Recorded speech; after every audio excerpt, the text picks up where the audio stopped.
Venice လို့ပြောလိုက်ရင်ကားနဲ့ဘတ်စကားတွေလုံးဝမရှိတဲ့မြို့တစ်မြို့အဖြစ်သိကြပါပါ။ရီပေါ်မှာတိဆောက်ထားတဲ့မြို့ဖြစ်တာကြောင့်မြို့တွင်းမှာကားမောင်းလို့ရတဲ့လမ်းမရှိသလိုမြို့ရဲ့တစ်ခုတည်းသောပို့ဆောင်ဆက်သွယ်ရေးဟာလည်းရေကြောင်းလမ်းပဲဖြစ်ပါတယ်။မြို့တွင်းမှာတိဆောက်ထားတဲ့သူမြောင်းတွေဟာဖြတ်တန်းသွားလာဖို့အတွက်လမ်းတွေဖြစ်ပြီးတော့လေတွေကိုအသုံးပြုပြီးသွားလာရတာပါ။ရှည်လျားပြီးပြာလဲ့နေတဲ့ရေတွေစီးဆင်းနေတဲ့သူမြောင်းတွေပေါ်မှာဒီလိုလှပတဲ့အဆောက်အုံကြီးတွေဆောက်ခဲ့တာစိတ်ဝင်စားဖို့ကောင်းပါတယ်။သူတို့ဘာကြောင့်ဒီနေရာမှာဒီလိုမျိုးဆောက်ခဲ့ကြတာလဲဆိုတာကိုဒီကတိမှာမျှဝေပေးသွားမှာဖြစ်ပါတယ်ရှင်။ခုနှစ်ကတော့452ခုနှစ်ပါ။ရောမန်အင်ပါယာဟာပြိုလဲတော့မဲ့အခြေအနေမှာရှိနေပြီးသူတို့ဟာကံယူတဲ့အနီးကရေအိုင်တစ်ခုစီဦးတည်သွားပြီးကျွန်းငယ်လေးတွေတော်တော်များများမှခုလုံခဲ့ကြပါတယ်။ဒီဆုံးဖြတ်ချက်ကသူတို့အသက်ကိုကယ်တင်နိုင်မယ်ဆိုတာသိချနေခဲ့ပါတယ်။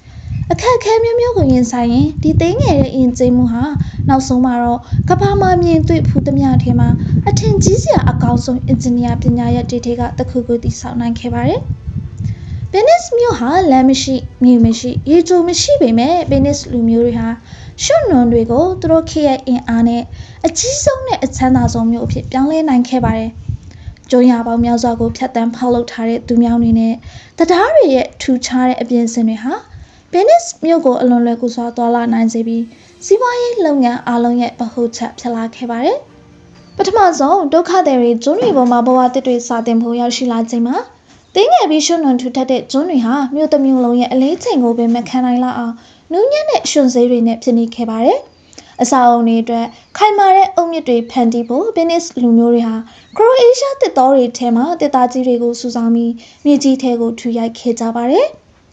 မာကျော်တဲ့မြေ9မီတာအနက်ထိရိုက်သွင်းခဲ့ကြပါတယ်။ဒါကအတိုင်းတွေကိုတည်ငြိမ်စေုံနာမကအလွန်နီးနီးကပ်ကပ်ရိုက်သွင်းထားတာကြောင့်ပဝင်းကျင်မှာရှိတဲ့ရွှွန်စေးတွေကိုဖိတိတ်ပြီးရေကိုတွန်းထုတ်ကပုံမိုးခိုင်မာစေခဲ့ပါတယ်။တိုင်းတွေမြေကြီးထဲမှာခိုင်သွားတာနဲ့အပေါ်ရန်ကိုဖြတ်ပြီးတစ်သားပြင်တွေကိုအပေါ်မှာတင်ပြီးဖြန့်ကျက်ပေးပါတယ်။အဲဒီနောက်အုံမြစ်ကိုရေထက်မှမြင့်တင်ရန်အတွက် X-ray ကြောက်တုံးအထူတွေကိုထားပါတယ်။တစ်သားပုံတွေကိုလေနဲ့ဝေးအောင်ပိတ်ထားတာကြောင့်ဆွေးမြေ့မသွားပဲဒီဇိုင်းကထူးချွန်တဲ့လက်ရာတစ်ခုပါ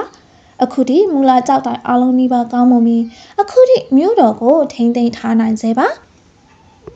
Venice လူမျိုးတွေဟာသူတို့အိမ်ကိုတစ်သားတွေနဲ့စတင်အသုံးပြုခဲ့ပေမဲ့မိလောင်မှုများစွာဖြစ်ပွားပြီးနောက်မှာတော့အုပ်ကိုပြောင်းလဲအသုံးပြုခဲ့ကြပါတယ်အဆောက်အုံတွေကိုပေါ်ပါစေနေဖို့သုံးထက်မပိုပဲဆောက်လုပ်ခဲ့ကြပါတယ်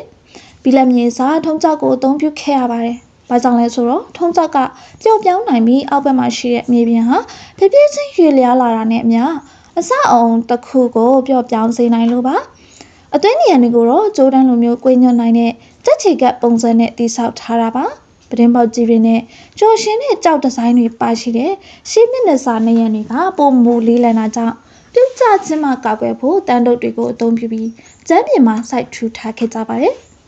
ဒီတိဆောက်ပုံက Venice လူမျိုးတွေအတွက်ကောင်းစွာအလုပ်ဖြစ်ခဲ့ပြီးမကြာမီမှာရေအိုင်ပတ်လည်မှာရှိတဲ့ကျွန်းတွေဟာတီနီးနဲ့တည်ထောင်ခဲ့ကြပါတယ်။တခြားပြင်ပမြို့ကိုမချက်ထွင်ပဲကျွန်းတွေကိုတစ်ခုနဲ့တစ်ခုချက်ထွင်ခဲ့ကြပါတယ်။အစပိုင်းမှာလေတွေဟာကျွန်းတွေကြားဖြတ်ကျော်ဖို့တစ်ခုတည်းသောနီလန်းဖြစ်ခဲ့ပေမဲ့နောက်ဆုံးမှာတော့ကျွန်းတွေဟာပုံမူနီးကပ်လာပြီး